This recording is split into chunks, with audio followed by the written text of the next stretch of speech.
Hi, Mrs. Jones. My name is Brandy. I'm going to be your student nurse today. How are you? Okay, great. Today we're going to be doing the NG insertion that your doctor talked to you about today. Do you have any questions for me? Okay, I'm going to do my hand hygiene real quick. We're going to check your armband. Whoa! Okay, I've already given Mrs. Jones earlier when I came in and verified she was who she is. Some of the analgesic spray for her nose so that the procedure is just a little bit less difficult or painful for her. Okay, let me check your armband, Mrs. Jones. Can you give me your birth date? 1958. That's perfect. Thank you. I am going to place this waterproof pad over her chest to avoid any spillage. Also, I had her already occlude her nares to see which one she breathes out of. The one that she felt most comfortable breathing out of was her left side. So that is the one that we are going to proceed placing the NG tube down. So I'm going to lower her bed rail. We've put her in a high Fowler's position that makes the insertion a little bit easier for her. I'm going to go ahead and proceed with measuring the length of NG tube that will be inserted. And you do that by going from the earlobe to the tip of the nose, and then from the tip of the nose to the xiphoid process. And then you're going to want to mark that to make sure that you know when you're inserting it where you should be stopping at, okay? So I'm going to place this back here. I am going to give her an emesis basin. This does tend to cause a gag reflex in the patient, so we have something available for her. And here's some tissue as well. Eye watering is common with this too, Mrs. Jones, just so you're aware. I've gotten my tape ready that we're going to need for the procedure. So now we're going to get started. I'm going to take the NG tube, and I'm going to take my lubrication. You're going to lubricate the first inch or two of the gastric tube, and use a lot of lube because it can be an uncomfortable procedure for the patient. So we are going to have the patient tilt her head towards the back of the bed. Take a deep breath. Now we're going to have her bend her head chin to chest, and if she starts to have trouble with that, we can offer her a cup of water and tell her to swallow, swallow, swallow, and that will help the tube to advance. Okay. And we are right at our marking, so she should be, the tube should be down in her stomach area now.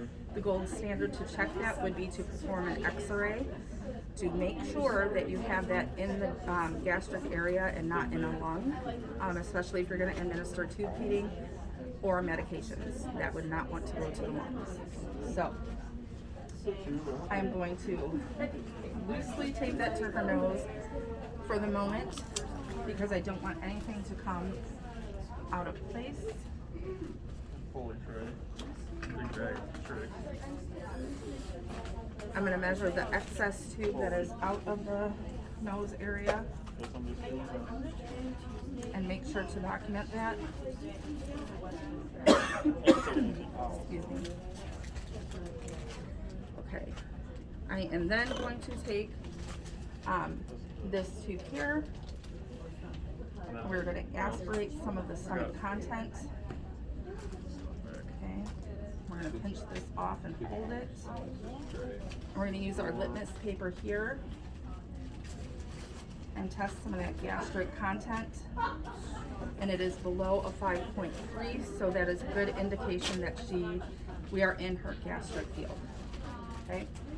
I'm going to replace any of the gastric content that I previously aspirated. Okay.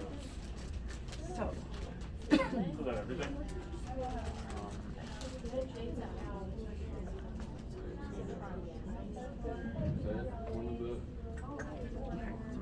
this right here for the moment.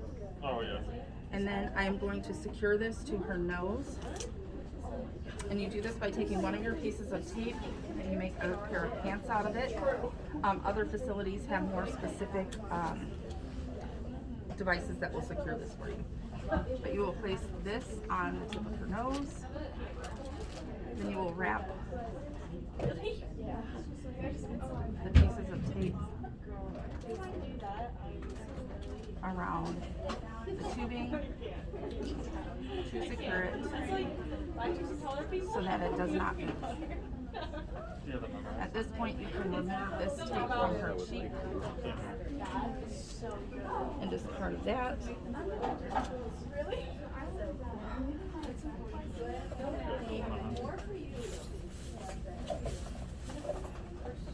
Okay. And then I'm going to make sure that this stays above the stomach level and attach this, but leaving some slack to her gown here. And you can do that with a rubber band. And you just pin that to her gown, like so. Okay, are we doing okay, Mrs. Jones? All right, excellent. So we're going to pretend that that is attached to her gown, because that's what you would do. If she has orders for suction, you would attach it to the suction canister here and adjust suction accordingly to orders. So, suction. There we go. And then I would, do you need some tissue or anything right now? No? Okay. Take that away from her. And we would discard this material. Excuse me. So now I have checked her records, and she has an order to remove her nasogastric tube. So now what I'm going to do is turn off the suction, disconnect her NG tube, plug it, okay, and then I will use another one of these syringes, and we are going to flush with 30 milliliters of air to make sure that that tube is clear. Okay, so we've done that.